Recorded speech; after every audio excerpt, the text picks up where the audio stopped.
In this video, I'm going to show you everything you need to know to get started with the French defense. There we go. We're a few seconds into the video and you already know how to play the French defense with black. It's so simple. Against pawn to e4, you play e6 and then you put your pawn on d5. You can see that pawn is supported by this pawn, so that if pawn takes pawn, you can play pawn takes pawn and you don't have to bring your queen out. So let's go back to our starting position here. So that is the French defense on the board. Now in this video, I'm going to show you the main variations. I'm also going to show you some strategy and give you some recommendations as to the best lines to play for black. Right, well, let's get started with the so-called advance variation. Now, this shows you the classic French pawn structure. You can see the pawns are blocked in the middle of the board. And this structure arises in so many different variations, so it's really good to get a handle on this and what you're trying to do as black. Well, a lot of people say that this is a very solid opening for black because you've got this nice central core of pawns, very hard to break through for white. Well, that's true, but I think of the French as a counter-attacking opening, and this is the key move you must remember to play in the French. You're trying to undermine white's pawn on e5. You're trying to hit out at white's pawn center.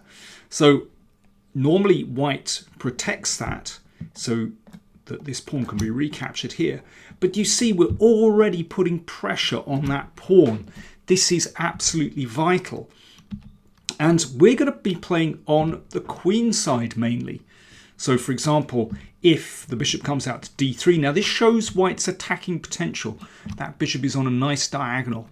But let's continue with our attack on this pawn on d4. And actually this is problematic for white already.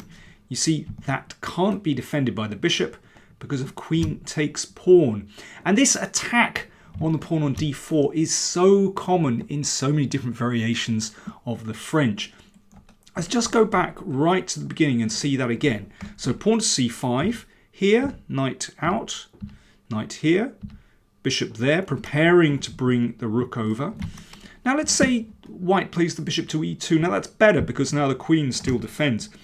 But this is an important move. What we're going to do is we're going to put more pressure on that pawn here. We take and knight here, rook here. We're starting to build pressure on the queen side. And again, that queen flips out to b6. You can see all these pieces putting pressure on the pawn on d4. And there's pressure on that pawn on b2 as well. So this is very typical of the advanced variation. And notice, black still has this strong core in the middle of the board. Very important. Okay, let's look at another variation. So here you can see that black threatens to take that pawn in the middle. So the pawn can be protected with this knight. And now this bishop move here, that's the so-called winnower variation. But actually I wouldn't recommend that. That is incredibly complex. If you're starting out with this, or even if you're very experienced, I would recommend the so-called classical variation, putting more pressure here. And that forces white to do something about that pawn. So there are two main moves. The bishop can come out or pawn to e5. And now the knight drops back. But you can see once again we have this pawn formation. So this gives you a handle on what to do. We want to strike out with pawn to c5. And in that way you get counterplay. And this is really typical. So you can see that pawn is a little bit sensitive. There's a lot of pressure coming. And now I want to build up on the queen side, pawn to b5. And that is where we're going to get our counterplay. I mean, in some ways, it kind of reminds me a bit of a Sicilian defense, where we also press on the queen side, actually. But in this case, the center is closed. And you can hang back with the king in the middle. Don't have to castle so quickly because the center is closed. And we're going to build up on the queen side, push that pawn, bring this bishop out. This is the so-called bad bishop in the French. But actually, very often I find it's useful. This bishop can come to b7 or to a6 and actually sometimes swap off that bishop. And, well, it's actually a very useful piece very often. So coming back to this position, the so-called classical variation, bishop g5, an important move. So there's a pin, so we should just block that. And again, there's a threat here. So the pawn advances and we get this particular structure again. Now, got to watch out for a knight coming here in this particular case. So we play pawn to a6. And once again, we are going to just build up on the queen side with pawn to b5 and get our counterplay going. And there's a nice little strategic trick here. If white castles, this is a big mistake, because black will play c4 and then a beautiful pawn storm against white's king. Just one little thing in this classical variation. In this position, sometimes white likes to make this pawn sacrifice. This is a so-called Alekhine-Chatar attack. And I would not recommend you take this pawn. This is incredibly dangerous for black. You really need to know what you're doing there. Instead, I would actually recommend playing the knight out here. Now that just puts a little bit of pressure here, preventing the queen moving. And then we're going to castle queenside actually. So we play the pawn here, and after this exchange, we castle queenside. Now this is a very different situation. What we're going to do is we're going to play the pawn to f6 and break up white's pawns in that way. In this case, the king is very safe on this side of the board. I'm actually slightly wary of playing f6 because it can weaken the king. Generally, I like to undermine white's center with pawn to c5. So, just a quick summary. In this variation, there's a so-called classical, and we want to force this pawn structure. And generally, we're going to play c5 here. And against bishop g5, again, we're going to go for this pawn structure. And we want to be able to play c5. In that position with the queen on e7, best to play a6 first. But a6 is a useful move anyway, because we want to get in b5. Okay, let's go back to this position. So we've looked at knight c3 defending that pawn. Well, now we're going to look at knight d2. This is a so-called Tarrasch variation. Now, if you want to play in the classic French way, then of course knight f6 is the move to force this pawn structure. This is a little bit different because in this case, notice there's no knight on c3. This is the point that white can now protect that pawn. Having said that, we can still go for this attack with the queen, putting pressure here. And if knight here, then in this case, well, actually, I would recommend breaking up the pawns like this and playing the bishop to d6 and getting castle. That's another variation, but basically black is going to hope to get play on the king side in that case and maybe break with pawn to e5.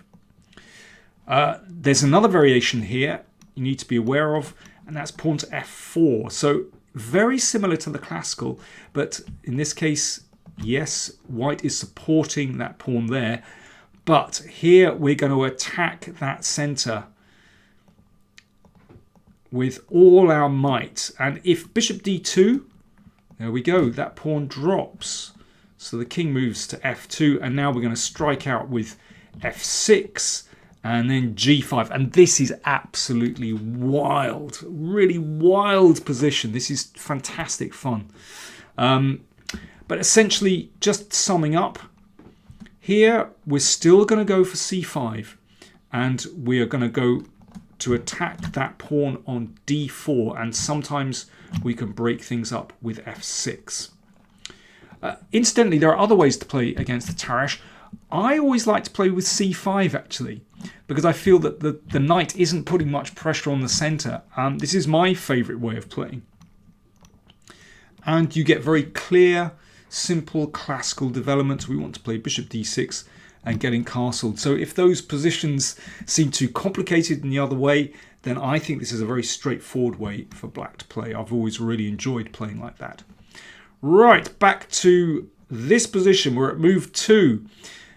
One last main variation to look at, and that's the so-called exchange variation. Now, I know a lot of people are put off playing the French because they think, oh, this is a bit boring. But actually, I really like playing this position with black. So we wait for white to commit. And then there's a particular line that I like to play, particular setup of pieces. And that's with the bishop here and the knight here. And we put our bishop on g4 and queen d7. And in this position, you can choose between a really sharp way of playing with castling queenside and then going for a storm on this side of the board, or maybe knight g6. Or you can play with castles kingside. But I think this setup is really nice for black. You can also play with bishop f5 sometimes. So for example, in this position, after some people like to play h3, don't like that move, to stop bishop g4. And in this case, I think bishop f5 is a good move.